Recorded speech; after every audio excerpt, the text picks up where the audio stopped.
The worst of the worst game series. This is officially the series where I will find the absolute most despised, the absolute worst, abominable games ever made on the face of the planet. And then after playing, I will review it and then I will sort them into a category: S tier, A tier, B tier, C tier, D tier, and F tier, based on a few different things. Number one being, is the game even playable? Is it fun? What bugs are destroying the game? And I guess overall critique of the game. And I have a bit of a surprise for you guys. Okay? Since I don't want to be a hypocrite, and I don't want to hurt anybody's feelings, I'm gonna hurt my own feelings and I'm gonna play my own game.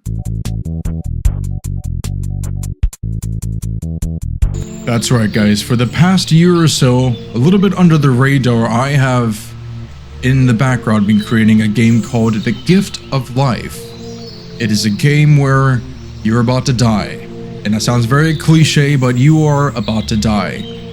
And you are met by somebody that offers you the gift of eternal life. You listen to this person's advice and you go on this ginormous journey, also very cliche, and you will do anything to obtain that gift, that beautiful gift of life. Essentially, you're going to meet a man, or what appears to be a man, and he's going to tell you how to obtain this gift. And he will send you on this very long journey, very long and very hard journey, and you'll face many different enemies and come across many different friends, and you will bring them along with you on this journey after telling them about this said gift of life, and you will traverse through all the map, meeting people you didn't think you were gonna meet. So here we are, guys. This is officially the first game on the worst of the worst games, and keep in mind this is only just one of the maps that I have. Ah! There's a bear behind you! Just busting your chops. Why are you giving me that face? So, I want to point something out. So, you see, I'm doing this series of the worst games, but like, I do game development, right? And this may look super simple, but there's a lot more that goes into it. I'm gonna show you what's up here in a little bit. Stay away from me! Oh, thank goodness. I thought you were that maniac who just chased me through the woods.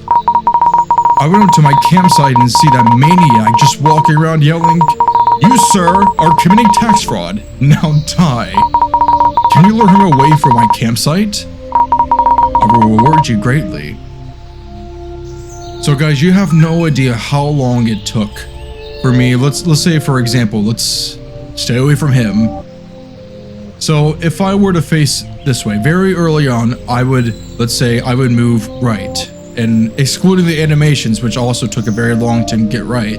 Let's say I'm walking right. Okay, he's facing that direction. If I were to go the other direction, he would still be facing this way.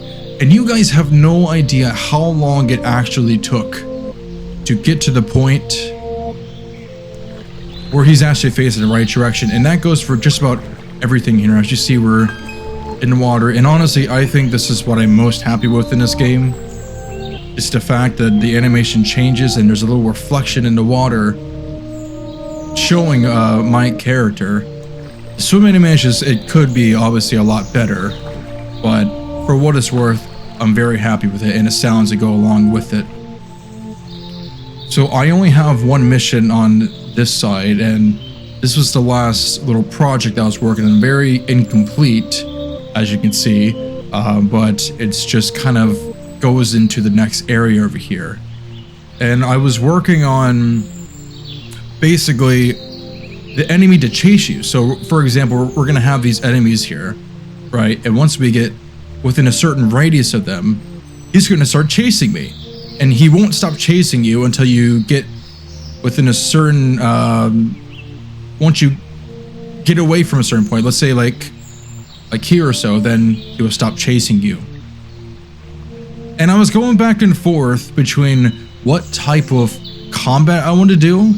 Honestly, I think it's very hard to pull off a game that is turn-based combat. So I wanted to incorporate a game that every single mission is differently.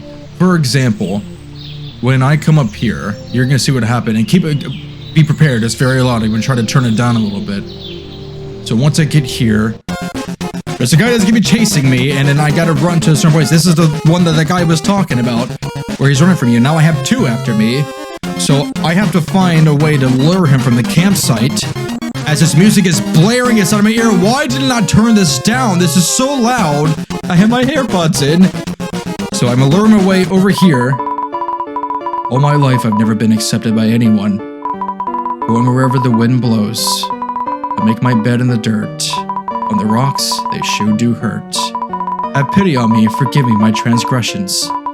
All my life, I lacked a sense of direction. I will go and bother no more, except the home next door. Goodbye. And then he will go into his next point. So after doing so, another thing that was really hard was getting this guy to have his own kind of coordinates to go to after this. Can you please let me show everybody what I'm talking about?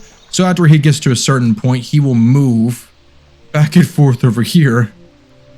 And then the dialogue changes for this guy, and it will say, "Hey, I'm behind the house now." Are you kidding me? You lured away that maniac from the campsite, and now he's here. Great. Just great. Does this make you happy? Do you get any joy out of this? It may not be funny to you guys, but honestly, okay, you see, I thought I fixed this, okay? Why is my animation going behind the box? It has to do with the layering and whatnot, and, well, I'll show you over here so I can actually give you a proper demonstration. So now that the maniac is gone, I can now go into a campsite over here, and I think this is like one of the first things I started to create was this little campsite over here, besides the map, of course. But you can go to chest. I'm also... You gotta be kidding me. How did I not fix this? A very horrible UI. You collected 4 coins. And... Of course, let me move my camera out of the way. So now I have 15 coins. And what do you use it for? Well, I wasn't too sure. So I just wanted to see if I can even get this to work to where once I collect something and I have it in my inventory, I can use it. So when I use it, it makes me... It doubles my size, so we can, maybe I should show off the rest of what I'm gonna show. I mean, but basically that's everything, guys. I mean, this is just one of the worlds I've been creating. I've been kind of like, how would you say this? I've been back and forth as to how I want this game to go. I think I understand the direction I want this game to go, right? But,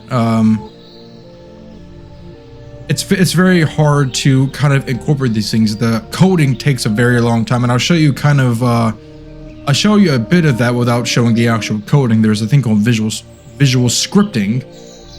But basically, guys, this is it. This is the game I have been creating, and I've been, oh, I can also shoot guys as well. Can't really shoot him, he's not considered an enemy. But you can shoot this guy, and they actually take damage. And they just disappear from the world. It's great. I think this guy has a little bit more HP than the rest of them. I was just kind of testing out the mechanics of the arrow shooting. But I don't think arrows, this is, you see what I'm saying? I'm going back and forth between how I want my attacking to be, or the game combat. Can you die? How much health did I give you? I gave him so much health. Does he ever die? So like I'm going, there he is. Okay, so I'm going back and forth between like bow and arrow and the turn-based combat style. But what really stuck out to me was somewhat like the chase mission, right? It's not exactly a combat system, but another one would be something like basically imagine like not a maze, because this is very bad. I'm never gonna do like an actual maze, but basically you're gonna have like one of your friends or allies inside of the maze, and you have to hit certain platforms to unlock a path for him as he's running, and somebody's chasing after him, and you have to lead him to a certain point by hitting these triggers. And that's just another example right there. So Guys, that is it. We're going to increase it to the maximum. Look, oh my goodness, look how big we are. Let's see how big we can do with 12 coins. Oh my gosh, guys, this is ginormous. Oh my gosh, why do you... Maybe it wasn't the best idea to increase them this big, but anyway, guys, this is the game. So the very last thing I'll show you before I give my game a spot in the tier list, I'm going to show you, even though I don't do visual scripting anymore, very early on I was doing this, and I transferred to regular coding. I want to show you guys. This is just for my player movement. This doesn't have to do with the swimming. I mean, it does have a little bit of swimming, but like the animations and the shooting and everything else that goes into this guy. This looks very confusing, I bet. And trust me, it is. If you screw up one of these things, if let's say I move this, okay, I'm not gonna actually move anything just in case like somehow this is still connected. If I move any of these and connect it to something else, the whole entire game is going to crash. Okay, so it's very sensitive, and just like regular coding, right? But visual scripting it's like putting puzzle pieces together, so you can visualize what you're doing instead of typing coding. But I do have help from let's just call it AI. Claude AI is what I use. That's the actual name of it. To help me with the coding. It's not like I rely on it to do everything, but it definitely helps me to patch out the bugs and patch out any inconsistencies in the code that may lead to future problems. Okay, so without further ado, guys, it is time to review my game. Okay, for right now, I'm going to put it in the C tier. This isn't where I'm actually going to put it, but just so you can visualize it. Okay, so number one, is my game at the very least playable? Yes, it is. Okay. I am going to say that there is a lack of, there's not very many objects, not very many things created. It's almost like an empty world, if that makes sense. So I think going down to, we're going to stay in C tier for that. So now it comes to, is it fun? I don't think it's at the point right now, guys, where it's very fun. I mean, I only have one mission in there, and it's not even clear as to like where you need to take him. It just says lure him away. I only have like one spot, and that's down by the river where the mission will end. But it's not like I made it very clear as to where you need to lead him to. So another part would be shooting the arrows, right? I mean, it just looks kind of boring. It doesn't look like it's fully polished, you know? It's not polished like other games. So going down to D tier, and I guess another thing will be bugs. I don't think that there's any bugs as far as I know of. I'm sure people can look and they'll definitely find it. But like I said, everything is just kind of, I mean, this is just one of the worlds I have, but there's not very much into it. I personally don't like drawing sprites. I find it very tedious because I create one thing, it just feels like one little part of the world, and there's like a million other things I got to create. Because I am a solo developer, it's not like I have anybody to help me with this, but I will say I am very proud of what I have made over the course of a year, but on and off. If I actually fully committed to myself to this, I probably would have gotten so much farther than this.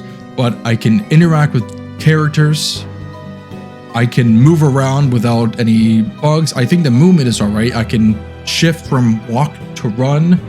And I have a properly working mission where I get him to a point, and after he leaves, or after I bring him to the point, he leaves and goes to a different set of coordinates. And I love, another thing about my game is the water. I love that I'm able to swim in it. I don't know exactly what kind of missions I will incorporate that, but I think, I'm not going to say it is the worst game ever played, but I'm not even going to say that it's all right. I'm going to stick with D tier for this. So my own game, I'm going to put in D tier, saying, yeah, this is pretty bad. So for future episodes now, this is the standard, okay?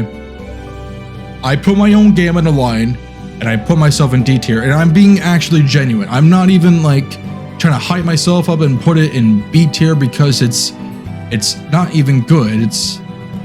it's not even all right. It's pretty bad, you know? But then again, it is very incomplete. So when we go to these games that are gonna be on Steam, where you have to pay $100 to put your game on Steam, oh guys, you're screwed. I'm sorry, if you pay $100 to put, let's say, my game on there, it's gonna be either D or F. It is my game up there. So guys, I'm very excited for what the future holds for the worst of the worst game series. This is the standard, okay? If you're below this game, you will be put in the proper tier, and if you are better, you'll be put in a proper tier. I can't wait for the series, guys. Take care. Goodbye.